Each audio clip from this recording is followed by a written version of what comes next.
আপনাকে দুধ পান করাইতে পারবো না।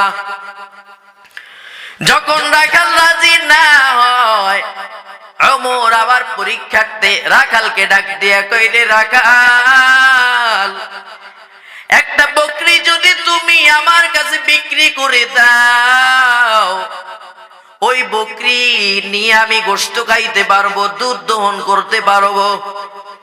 কিন্তু যদি তুমি আমাকে আমার কাছে একটা বকরি বিক্রি করিয়া দাও, এর বিনিময়ে কিছু পয়সাও তুমি পাইবা। কেউ দেখবে না, কেউ দেখবে না। রাখাল ডাক দিয়া কয়, ওমর, কেউ দেখবে না তো, কেউ দেখবে না। এই রাখালের মালিক যদিও দেখবে না, আসমান জমিনের মালিক যিনি তিনি দেখবেন কি দেখবেন না? ওমরের কথা শুনিয়া রাখাল ডাক দিয়ে কয়, ওমর, এই বকরির মালিক দেখবে না তো আমার আল্লাহ দেখবেন। ওরে নবীর উম্মত, ওই যুগে একটা রাখালের ভিতরে কেমন মালিকের ভয়। কিন্তু আমরা কেমন মুসলমান, আমাদের ভিতরে আল্লাহর ভয় নাই, আল্লাহর মহাব্বত নাই রে ভাই। তাকওয়া অর্জন করে کرام যখন শাবান মাস আসতেন তখন থেকেই তিনারা রমাদান মাসের প্রস্তুতি গ্রহণ করতেন। কেমন প্রস্তুতি গ্রহণ করতেন? সকল কাজগুলা তিনারা গুছাইয়া নিতেন, যাতে করে রমাদানে কাজের পিছনে ব্যস্ত না হতে হয়, যাতে করে রমাদান মাসের সময়টা ইবাদতে কাটাইতে পারি। আমাদের অবস্থা হলো এমন, আমরা রমাদান মাসে কাজকর্মে ব্যস্ত হয়ে যাই। আল্লাহর জন্য, আল্লাহর মহাব্বতে, রসুলের মহাব্বতে রমাদানের সময়টা খুবই কম গুরুত্ব দেওয়ার চেষ্টা করি। এই জন্য সাহাবায়ে কেরাম যখন শাবান মাস আসতেন তখন থেকে কাজগুলা গোছায়া নিতেন, যাতে করে সময়টা সুন্দরভাবে আল্লাহর ধ্যানে কাটাইতে পারে। কেউ যদি পাওনা থাকে, পাওনাওয়ালাদের পাওনা পরিশোধ করে দিতেন।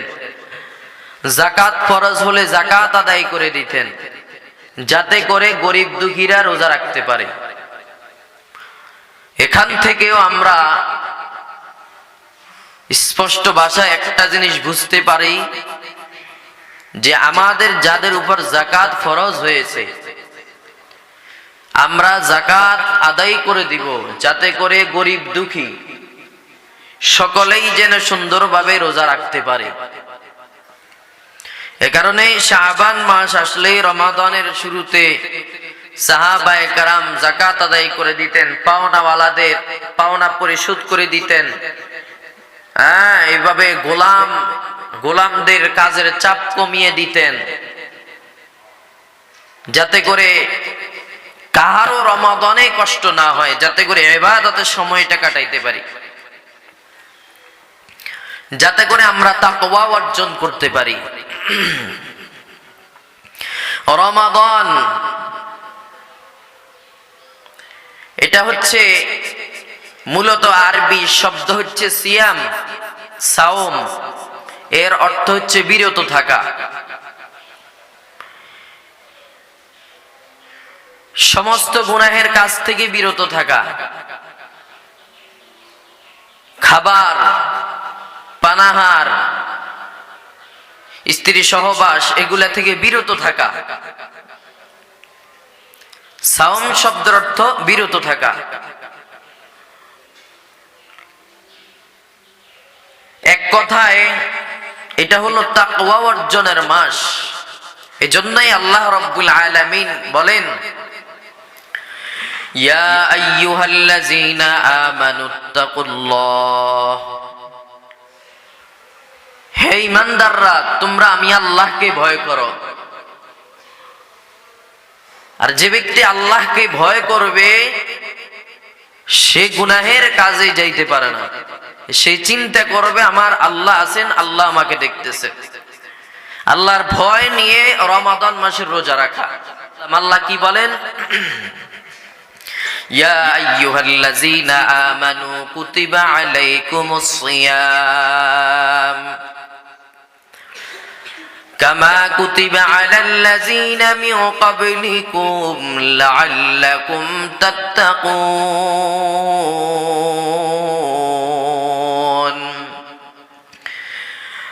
হে ঈমানদারের দল, তোমাদের উপর রমাদানের রোজাকে ফরজ করা দেওয়া হয়েছে, যেমনি ভাবে ফরজ করে দেওয়া হয়েছে তোমাদের পূর্ববর্তী লোকদের উপর। কেন? লাআল্লাকুম তাত্তাকুন, যাতে করে তোমরা তাকওয়া অর্জন করতে পারো। তাকওয়া,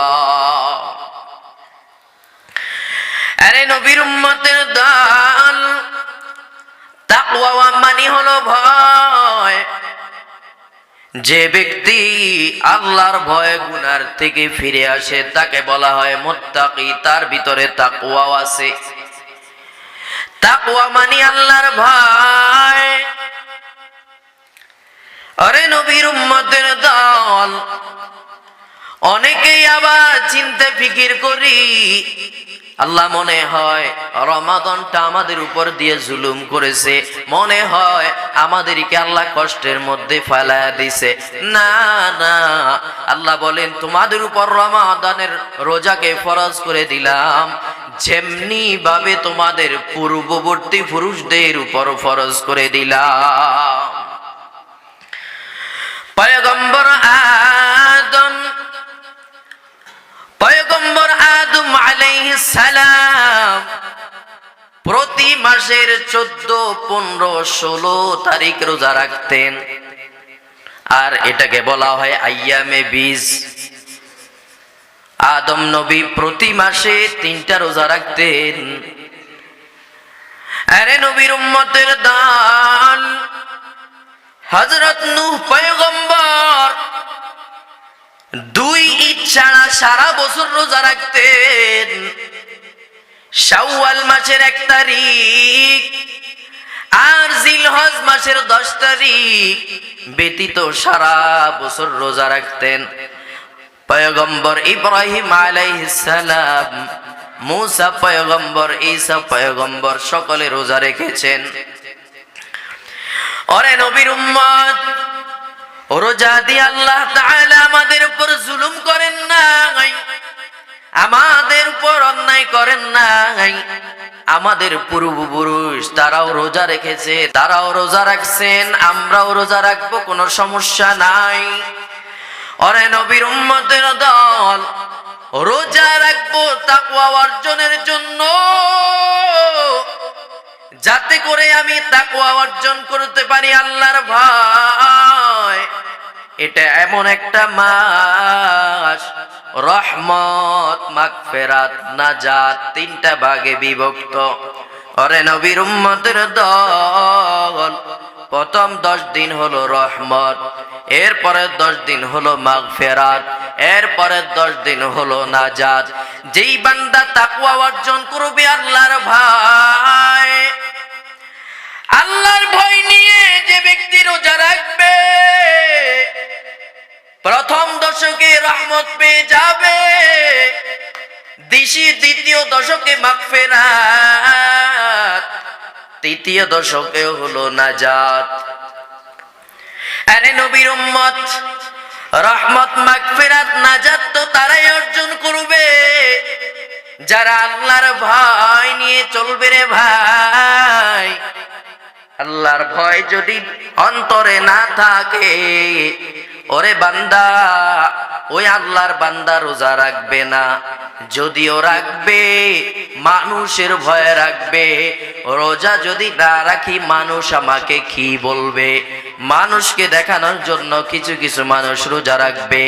আবার একদল দেখা যায় রমজান আসলে পর্দা টানাইয়া অশ্লীলতা শুরু করে দেয়, দোকানে দোকানের মধ্যে পর্দা লাগায়। এত গুরুত্বপূর্ণ মাস, মাত্র বছরে একটা মাস, একটা মাস তাকওয়া অর্জন করবা হে মুমিন। এত একটা সুবর্ণ সুযোগ, এই সুযোগও আল্লাহর কত গোলাম আল্লাহর রহমত থেকে বঞ্চিত হয়, মাগফিরাত থেকে বঞ্চিত হয়, নাজাত থেকে বঞ্চিত হয়। ওরে আল্লাহর গোলাম, এই মাস হলো তাকওয়ার মাস। তাকওয়া মানে আল্লাহর ভয়, আল্লাহর ভয়। ঘুমাইয়া ঘুমাইয়া আল্লাহর ভয়, ঘুমাইয়া ঘুমাইয়া তাকওয়া অর্জন করা যাবে না রে ভাই। তাকওয়া অর্জন যদি পেতে চাও, আল্লাহর মোহাব্বত নিয়ে গুনার কাজে যাইবা না। আল্লাহ দেখতেছেন, কেউ দেখে না, একমাত্র আল্লাহ দেখতেছেন। ওরে নবীর উম্মত, তাকওয়া কি জিনিস ভালো করে শুনো। নবীর সাহাবী উমর একদিন আব্দুল্লাহ ইবনে কাব রাদিয়াল্লাহু তাআলা আনহু তিনাকে জিজ্ঞাসা করলেন, ভাই তাকওয়া কি জিনিস আমাকে একটু বলো। আল্লাহর বান্দা ডাক দিয়া কয়, উমর আপনি কি কোনদিন কাটাওয়ালা জঙ্গলের ভিতর দিয়া গেছেন নাকি? বলে হ্যাঁ। আপনি যদি কাটাওয়ালা জঙ্গলের ভিতর দিয়ে যান, তাহলে বলেন কিভাবে গেলেন? বলে আমি আমার শরীর, আমার জামা এমন ভাবে হেফাজত করলাম যাতে করে একটা কাটাও আমার গায়ের মধ্যে না লাগে। আব্দুল্লাহ ইবনে কাব ডাক দিয়া কয়, উমর এটার নাম হলো তাকওয়া। এটাই হলো তাকওয়া, আল্লাহর ভয়। আল্লাহর ভয় নিয়ে চলবা যাতে করে দুনিয়ার কোনো গুনাহের কাজ তোমাকে স্পর্শ করতে না পারে।